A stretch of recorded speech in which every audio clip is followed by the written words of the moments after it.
Thank you for all your words today. You have taken a year's worth of extreme darkness and brought me back to the light. Thank you. The question I have is just a little bit of a tweak from the last person that was here about judgments, because I too thought I needed to work on that, and you just cleared that up. Where I'm having the most difficulty. Is this okay, Jerry? Do I have it right? Is this cool? I feel like I'm a mouthful of mic.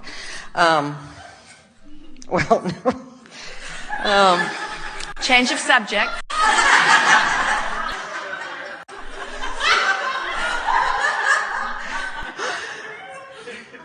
People come to me a lot for guidance. And, I've been having this ongoing battle where I just, for me to just stay in a place of all is well, people don't want to hear all is well. They want to sock me in the face if I say all is well. Yes, that's why we're talking to you the way we are today. I love it, by the way. I love it. Because when you coach them on how they should feel, and how they should feel is very far than how they do feel, yes. Law of attraction doesn't help them. And so then they feel lost in space. Yes. They can't relate to you at all. Got it. They can't even relate to their own desire. So as you give them the bridging tools, you will return their power to them. And that's the reason they feel bad to begin with, is because they've lost their sense of their own empowerment. Thank you. Thank you. That's all I wanted to ask. Yes. Thank you. Yes, indeed. Now what? So you go home and say, Abraham is teaching us to be angry. But you have to tell them the whole story. You have to tell them to reach for the best thought you have access to. And if it's a thought of anger, go for it. Good afternoon, Abraham. Thank you for the processes that you've offered so far. I'm sure that many of us will start using it as soon as we get out, maybe even here. And you touched on a subject I want to revisit. You mentioned that all of illnesses is a resistance to. Because well-being is your desire and what you're constantly asking for at many levels. And well-being is what is being offered. And so the only thing that could possibly be between you and well-being is resistance. If it were not for resistance, you would all be well. I suffer from migraines that occur with my cycle. So it's something that happens regularly on a monthly basis. And I've been dealing with this for many, many, many years. So I would like to have some clarity on that. And what is it, personally for me, that I'm resisting? Why is it that I haven't been able to find some relief with regards to this issue? Well, now think about the words that you're offering even here. Because you are a powerful being who loves the free feeling of empowerment.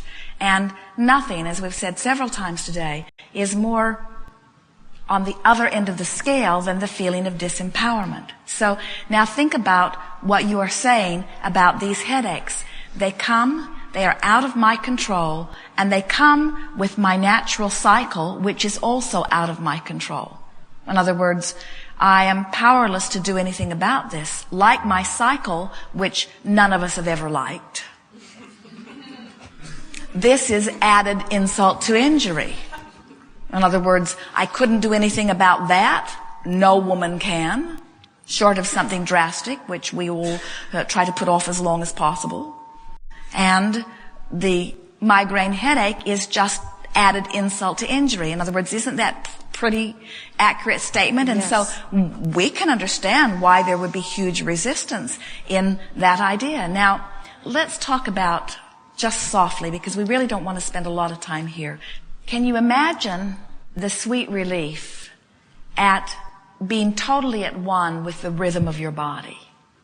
Yes. Can you imagine the sweet relief in being totally at one with the womanness of your body? In other words, there are female and there are male, and there is a sort of contentious battle that seems to be going on. And we notice, and we're just going to offer this to you lightly, that women that we have interacted with who have had the greatest struggle with their cycle are very often, not always, but very often those that have a similar struggle with the idea of male and female. In other words, very often they have at early stages of their life developed patterns for whatever reason of pushing against. And often it comes back to that feeling of control.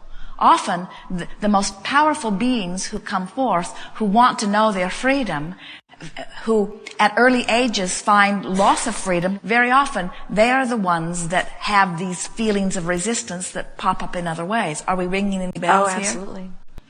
So, as we poke around here for the sore spot, you can feel that what it really amounts to is a sort of feeling of loss of power.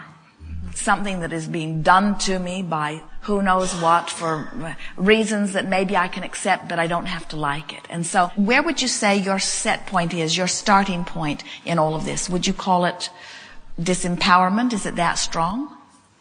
Yes, I think it is that strong. I think it is disempowerment. When a migraine comes on, or when I don't have the control, it seems to come out of, without my wanting it to happen, then yes, it's disempowerment. Now we can see this easily from our broader perspective. So there is disempowerment, which you are pushing against, which becomes more and eventually is trained into the byproduct of a headache. And then the headache is that which you then begin to push against. And so what we're wanting you to understand is that in moments that you have no headache, when you are reaching for feelings of more empowerment, there will be less likelihood of the next headache. If you tend to the resistance, which is really at the root of the headache. Now the question sometimes will come is, well then why does it come mostly with my cycle? And we say, well, because that's another subject that you've been pushing against. In other words, they sort of dovetail because they are vibrationally similar.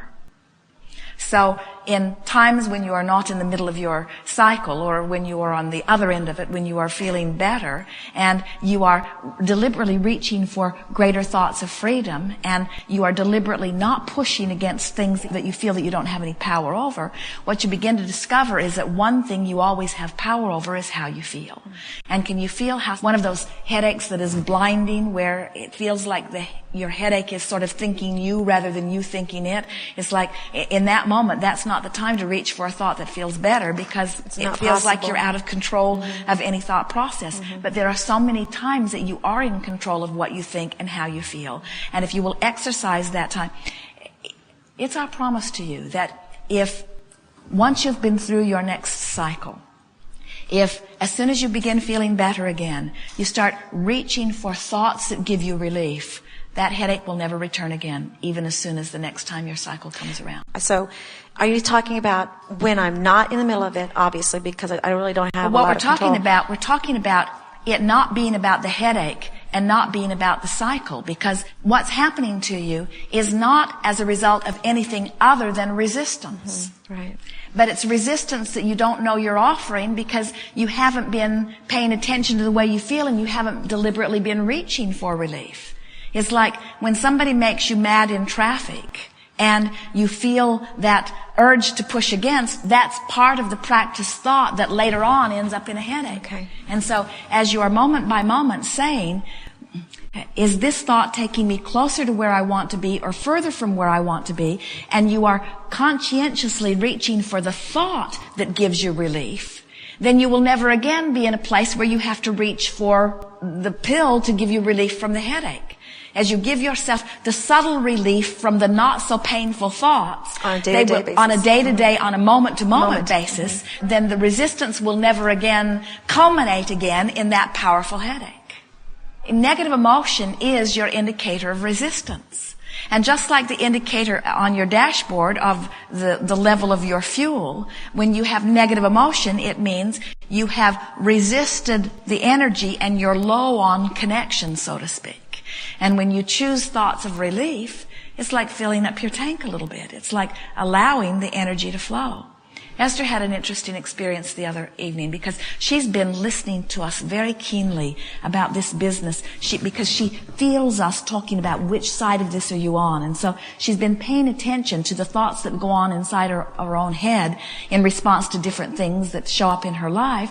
And she's been noticing that sometimes she's deliberately beating the drum that makes it worse. And more often in order to justify where she's standing. And more, she's deliberately beating the drum that gives her the feeling of relief. And the operative word, the word that makes it work for you, the thing you have to hold in your mind that is your dominant intention is you have to reach for relief. In other words, it would be easy to feel a headache lift off of you. That would be palpable relief. But sometimes the relief between overwhelmment and frustration is so subtle that you can't even feel it. In other words, you have to play with it a little while before you're sensitive enough to feel that you're actually releasing resistance, you see.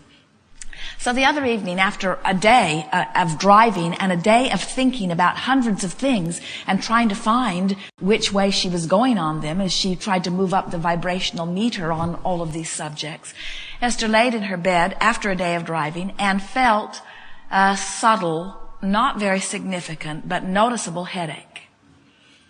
So she laid in the bed. Jerry was already asleep, and she reached for the feeling of relief of the headache.